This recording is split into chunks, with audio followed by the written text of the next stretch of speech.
तो अश्वनी भाई चलिए, बढ़िया है, स्वदेशी की याद आई। आप जो मुहिम चला रहे थे उस ढर्रे पर, उस पटरी पर सरकार आती दिख रही है।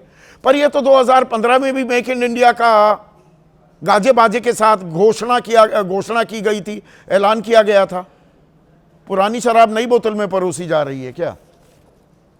देखिए, मैं आपसे पिछली बार भी एक बार कहा था कि जब जागे तभी सवेरा है।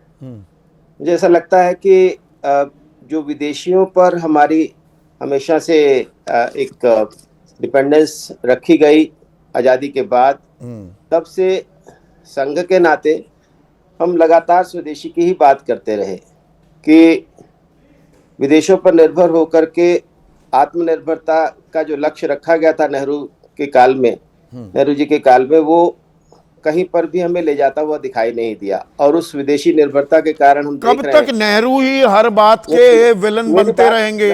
थोड़ी अपनी सरकार की बात कर लीजिए ना प्रोफेसर साहब। तो 2014 में ट्रेड इम्बैलेंस, व्यापार असंतुलन 5-6 लाख करोड़ का था, वो 24 लाख करोड़ का कैसे हो गया? हम और चीजें क्यों मंगा रहे हैं? अपना खुद कुछ नहीं बना रहे हैं क्या?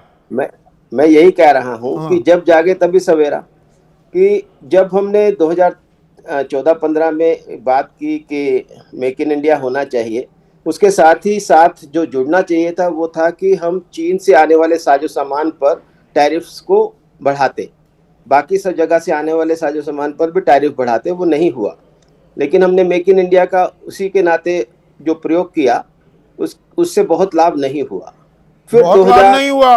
मैन्युफैक्चरिंग का पुट जो 16.7% था गिरकर 12% हो गया, क्योंकि दरअसल एक मिनट, आप एमएसएमई को भी जानते हैं, लघु और सूक्ष्म उद्योग जो थे उनकी कमर तोड़ दी नोटबंदी से। रहा सहा काम कोरोना काल ने कर दिया। गलत कह रहा हूं तो बताइए।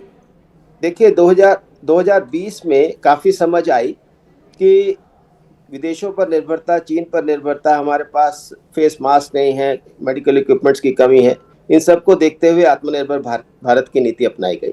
लेकिन आप तो इस बात से एग्री करेंगे ही कि जब हमने स्वदेशी की और स्वदेशी के लिए के आधार पर जिन जिन क्षेत्रों को हमने आगे बढ़ाने की कोशिश की, चाहे वो डिफेंस हो, चाहे वो टेलीकॉम हो, चाहे वो स्पेस हो, कोई भी क्षेत्र हो, वहाँ जहाँ हमने स्वदेशी के आधार पर आगे बढ़ाने की कोशिश की, वहीं पर हम विश्व में अग्रिम पंक्ति में आकर के खड़े हो गए। रफाल तो हमने यहीं पे ही बनाए होंगे, या तेजस जो बना रहे हैं उसका इंजन तो जीई जनरल इलेक्ट्रिक से आना है, वो भी आंखें कुछ दिखा रहा है। लेकिन आप ये देखिएगा कि चाहे वो ब्रह्मोस हो, आकाश हो, एंटीडोन सिस्टम हो, डिफेंस के क्षेत्र में PSLV, दवाई की एपीआई तो हम बना नहीं पा रहे हैं। थोड़ी कड़वी बात भी हो जाए, दवाई की एपीआई के लिए हमें चीन पर निर्भर होना पड़ता है। मैं एपीआई की बात पर भी आ रहा हूं। आपने बात की एपीआई की। देखिए, हम 90% एपीआई चीन से आयात करने शुरू हो गए थे, लेकिन आपको ये भी याद करा दूं कि 2000 के अंदर हम 90% एपीआई खुद बनाते थे।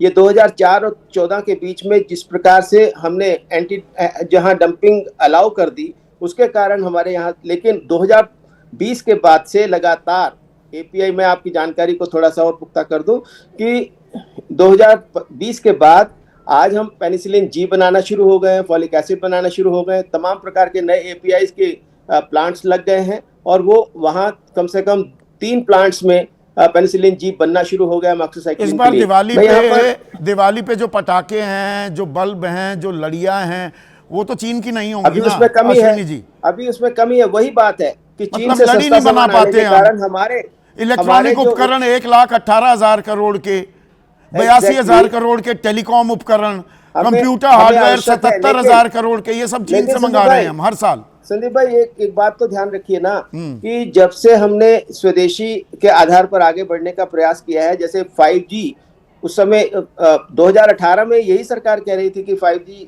का हुआवे का कोई विकल्प नहीं है, लेकिन उसके बाद हमने विकल्प ढूंढना शुरू किया तो 5G आया ना। 4G पूरे देश भर में रोल आउट अपने आधार पर हुआ कि नहीं? चीन तो कल तक दुश्मन था। आज हम 5 our dear friend Donald Trump ने 50% टैरिफ लगाया, चीन के साथ झूला झूलने चले गए। और चीन क्या वो अपना व्यापार बंद कर देगा? वो दबाव नहीं डालेगा कि ये माल तो लेना पड़ेगा? तो स्वदेशी कैसे चलेगा? दोनों कदम ताल कैसे होंगे? चीन के साथ झूला भी झूलेंगे और स्वदेशी भी बोलेंगे। एक बात बताइए कि चीन को हमने उसके बाद कौन से कंसेशन दिए हैं? यह जो अंतर्राष्ट्रीय एससीओ की मीटिंग है, चीन में प्रधानमंत्री गए हैं, तो इसका मतलब हम सब लोग ये निकालना शुरू कर दें कि हमने चीन के साथ अपने संबंध बढ़िया कर लिए हैं। ऐसा तो नहीं होता है ना। अच्छा, ऐसा नहीं तो इसलिए ये जो संबंध है, अंतर्राष्ट्रीय संबंध है, वो इसी प्रकार से चलते हैं। जो वही मोहन भागवत जी ने भी यही कहा कि हमने अंतर्राष्ट्रीय संबंध भी रखने हैं और आत्मनिर्भर भी बनना है। और आज हम इस मुकाम पर अच्छा, खड़े हैं, टाइमलाइन है कुछ? हम जरूर आगे आत्मनिर्भरता के आधार पर हम या राष्ट्रवाद की ताल ठोक दीजिए, इतना मुझे पक्का विश्वास है। वो राष्ट्रवाद की अलग जगाइए, फिर आदमी उसी धुन में थोड़े दिन तक खुश हुआ रहता है, बाद में पता लगता है अरे बैक टू स्क्वायर वन। देखिए 1991 से लगातार हम राष्ट्रवाद की धुन बजा रहे हैं और मुझे लगता है कि आपके सहयोग से हम जरूर आगे बढ़ेंगे। मेरे सहयोग से आप आगे बढ़ेंगे। स्टार्टअप इंडिया की भी बड़ी ताल ठोकी गई थी। स्किल इंडिया की तो बात करने का कोई फायदा नहीं है, मुझे नहीं लगता है। 1,36,00,000 का कौशल विकास किया, 22 लाख को आप नौकरी दिला पाए। पर स्टार्टअप इंडिया, स्टार्टअप की बड़ी बात होती है। मैं आंकड़े देख रहा था, वाणिज्य और उद्योग मंत्रालय के आंकड़े हैं। कुल 5 साल में जो निवेश किया गया DPIIT सरकार की तरफ से 18,000 करोड़ का, 34,294 स्टार्टअप। लेकिन इन स्टार्टअप को फंडिंग जो बाहर से भी आती है उसमें लगातार गिरावट आ रही है। जनवरी से सितंबर 2024 89,000 करोड़ का निवेश हुआ था, 89,500 करोड़। इस साल तो वो सिर्फ 68,000 करोड़ रह गया है। ये अच्छी खबर है संदीप भाई, ये अच्छी खबर है। अच्छा, बताइए ना कैसे अच्छी है? ये भी हमारी वजह से हुआ है। हाँ। उसका कारण यह है कि पहले विदेशों से फंडिंग आती थी, क्योंकि विदेशी फंडिंग करने वालों को, विदेशी वीसीज को के ऊपर कम टैक्स लगता था, भारत के वीसीज पर ज्यादा टैक्स लगता था। स्वदेशी जागरण मंच के प्रयास से वो टैक्स कम हुआ है और सरकार तो खुद तो अपनी तरफ से 18,000 करोड़ लगाए हैं।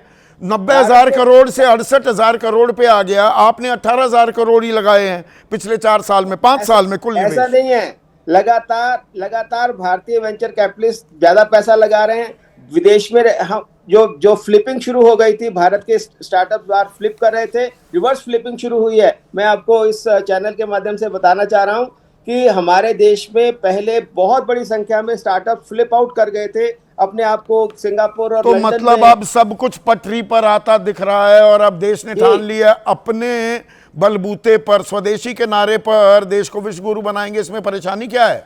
आप भूल गए स्वदेशी को।